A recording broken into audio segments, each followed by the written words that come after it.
Salut YouTube, ça fait longtemps. Si on parlait de Pokémon.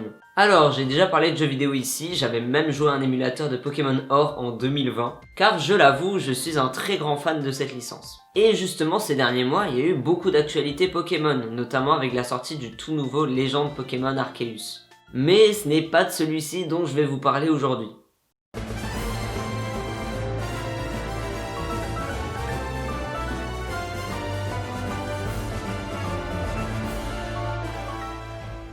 Ah, le remake Pokémon 4G sur Switch.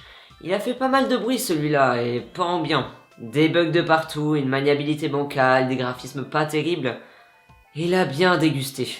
Et je dois vous avouer qu'au début, je ne comptais pas m'acheter ce remake. J'estimais qu'avoir Pokémon Platine sur DS me suffisait largement. Mais surtout, je me disais que ça ne valait pas le coup de l'acheter vu que Pokémon Arceus allait sortir peu de temps après. Mais comme vous pouvez le voir, j'ai fini par craquer.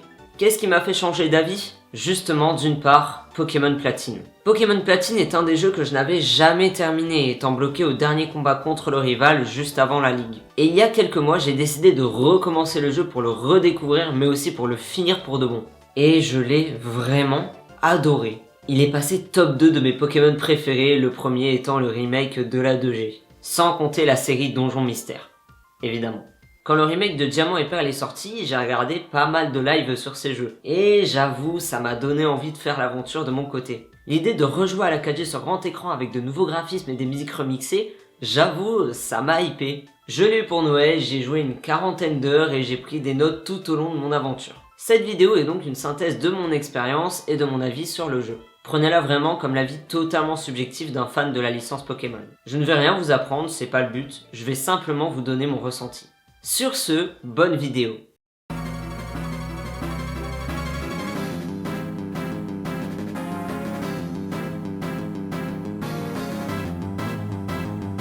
Avant toute chose, j'aimerais vous raconter comment j'ai joué à Pokémon Perle Scintillante. J'avais beaucoup entendu dire que le jeu était facile, trop facile.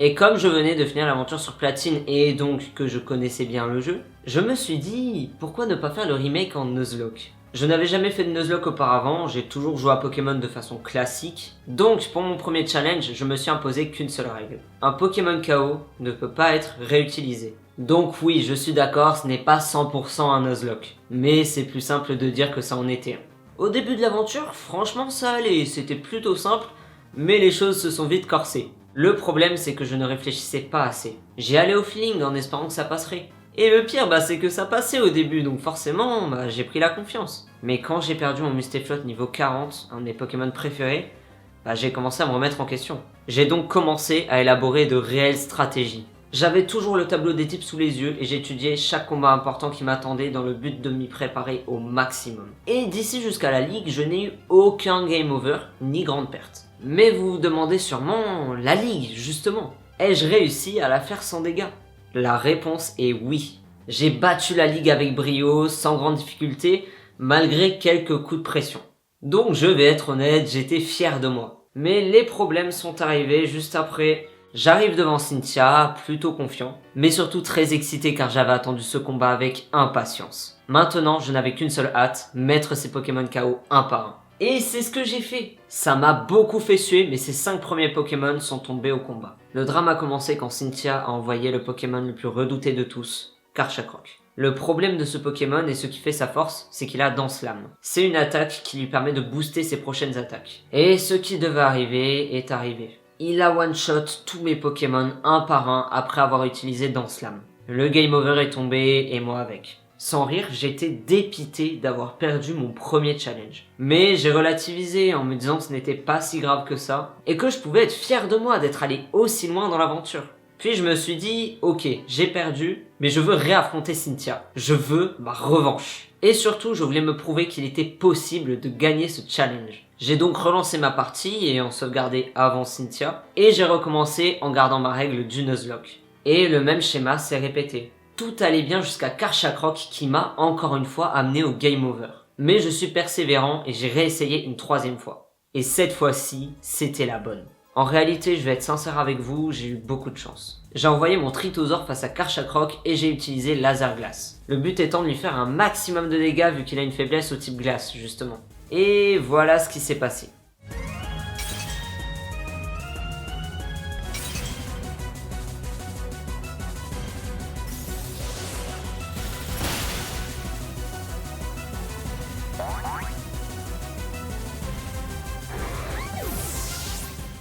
Mon Pokémon a gelé Karchakroc. Et c'est ça qui m'a permis d'accéder à la victoire. Pour conclure sur mon Nuzlocke, c'était vraiment un challenge intéressant, car il m'a appris à jouer à Pokémon de façon intelligente et stratégique. Il a aussi permis de rajouter un petit peu d'adrénaline et de difficulté dans mon aventure, chose que j'aime énormément.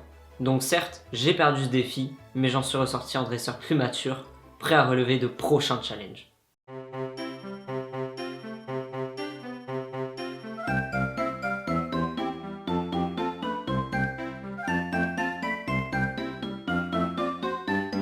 Maintenant que j'ai fini de vous raconter mon Nuzlocke, parlons des points que j'ai appréciés dans le jeu en tant que tel. Au niveau de l'aspect visuel, même si j'étais très réticent au début, j'apprécie globalement la direction artistique et les graphismes du jeu. C'est loin d'être nickel et je suis vraiment pas fan des persos en chibi, mais globalement, c'est clean je trouve. Pour ce qui est des animations lors des combats, j'ai trouvé ça vraiment sympa. Et je sais que ce n'est pas le cas de tout le monde, mais j'apprécie beaucoup les décors en arrière-plan, notamment ceux de la Team Galaxy. En fait, j'avais vraiment cette sensation de jouer au jeu original en HD avec des graphismes mis à jour. Et perso, j'en demandais pas plus. Certes, j'aurais préféré des graphismes et une DA se rapprochant de Pokémon épée et bouclier, mais Ilka a fait le choix de faire le jeu ainsi et ça me va. Parlons un petit peu du son du jeu. Certains bruitages ne sont vraiment pas terribles, je pense notamment à ceux quand on utilise le sac. Mais globalement, j'ai pas grand chose à leur reprocher puisqu'il s'agit des bruitages du jeu original mais de meilleure qualité. Le plus gros point positif à mon sens au niveau du son, ce sont évidemment les musiques. Déjà que celles du jeu original sont des bangers, mais alors là, on ne peut que se régaler encore plus. Et ça fait vraiment plaisir de les écouter avec cette qualité-là. Pour finir, je dirais que les nouveautés ajoutées à ce jeu sont vraiment très bonnes à prendre. Le petit drapeau qui t'indique où tu dois te rendre, la custom de ton perso, de ton vélo. Ce sont des petits plus qui sont plutôt sympas. On peut également se promener avec notre Pokémon qui nous suit derrière nous et j'avoue j'ai adoré cet ajout. Et le plus gros point positif selon moi, ce sont les souterrains. J'y ai passé beaucoup de temps à explorer mais aussi pour XP et capturer des Pokémon très puissants. C'est une zone très vaste qui vous prendra des dizaines d'heures si vous voulez la découvrir entièrement. De plus, après avoir fini la ligue, des Pokémon des générations précédentes sont capturables, notamment des starters et ça fait mais trop plaisir. Maintenant, parlons de ce qui ne va pas dans ce remake. Je parlais de l'aspect visuel en bien au début, mais sachez qu'il y a des choses qui m'ont déplu. Déjà, comme je l'ai dit, l'apparence des personnages. Je comprends le choix par rapport au jeu original, mais je trouve que ça rend vraiment pas bien. Mais ce qui me gêne le plus visuellement, c'est cette espèce de flou qui est présent dans certaines zones du jeu. C'est sûrement censé être un effet un peu artistique, mais moi je trouve que c'est trop prononcé et que ça gâche le paysage. Après tout ça, c'est vraiment pas grave et ça relève du détail. Là où ça devient problématique, c'est quand il y a des points négatifs qui sont relatifs au gameplay. Au hasard, la maniabilité du personnage.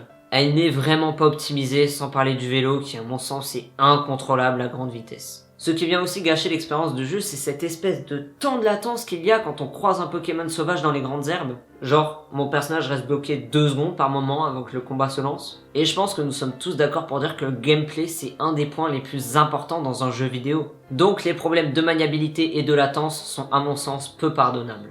Ah tiens, je parlais des souterrains tout à l'heure. Eh bien sachez que c'est une des zones les plus buggées du jeu. Des Pokémon figés qui traversent le décor et j'en passe. C'est dommage, vraiment. Pour ce qui est de l'expérience de jeu plus globalement, j'aurais vraiment aimé qu'il y ait un mode difficile. Car oui, je le dis, le jeu est beaucoup plus simple que l'original. Nos Pokémon XP beaucoup plus vite, notamment grâce au multi-exp qui ne peut pas être désactivé malheureusement. Après, évidemment, tout jeu Pokémon est facile quand on connaît sa table des types et qu'on sait jouer stratégiquement. Mais on ne peut pas nier le fait que dans les anciens jeux, il était beaucoup plus long de faire XP toute notre équipe. Bon allez, il est temps de conclure cette vidéo. En toute objectivité, je dirais que ce remake n'est vraiment pas très bon. Justement à cause du gameplay et des nombreux points négatifs que j'ai abordés. Après, le jeu original était incroyable, donc forcément il y a du bon dans Pokémon Perle Scintillante et Diamant Étincelant. J'ai adoré jouer à un de mes Pokémon préférés en HD 16 neuvième sur ma Switch comme sur ma télévision. J'ai pu réaliser mon premier challenge Pokémon et je me suis vraiment amusé. Bref, ce remake souffre quand même de pas mal de défauts, mineurs pour certains, mais assez conséquents pour d'autres. On a vraiment l'impression que le travail a été bâclé sur certains points et c'est vraiment dommage pour un jeu autant attendu. Bon et bien, cette vidéo touche à sa fin. N'hésitez pas à la liker si elle vous a plu. Les commentaires sont là si vous voulez donner votre avis sur ma vidéo ou même sur le jeu. Enfin, vous pouvez vous abonner si mon contenu vous plaît. Croyez-moi, en tant que petit créateur, ça me soutient énormément. Sur ce, à la prochaine.